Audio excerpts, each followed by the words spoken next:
বারাকাতু। ওয়ালাইকুম সালাম ওয়া রাহমাতুল্লাহি ওয়া বারাকাতুহু। জি, সম্মানিত ভাই আমার, ভালো আছেন? এই তো আলহামদুলিল্লাহ ভালো আছি। ইসলামিক জানা অজানার তথ্য থেকে আমি আপনার কাছ থেকে একটু তথ্য শিখবো, তা হলো কোন নবীর উপর জাবুর কিতাব নাজিল হয়েছিল? কোন নবীর উপর জাবুর কিতাব নাজিল হয়েছিল? মুসা আলাইহিস সালাম। আপনি কি শিওর? জি শিওর। দুঃখিত, জাবুর কিতাব নাজিল হয়েছে হযরত দাউদ আলাইহিস সালামের উপর। কোন নবীর উপর? দাউদ আলাইহিস সালাম। অসংখ্য ধন্যবাদ। আপনি আমাদের এই অনুষ্ঠানে অংশগ্রহণ করে এবং নতুন কিছু শেখার অনুভূতি কিরকম ফিল করছেন? না, এই জিনিসটা অনেক ভালো, কারণ হইলো ঠিক আছে, ইসলামিক যেহেতু জ্ঞানীয় কিছু প্রশ্ন যেহেতু কিছু মানুষ শিখতে পারে, এটা ভালো দিক।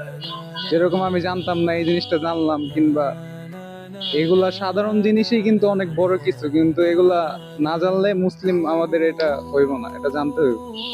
যে অসংখ্য ধন্যবাদ, সর্বদা দোয়া চাই। ইনশাল্লাহ আগে আজান দোয়া করি।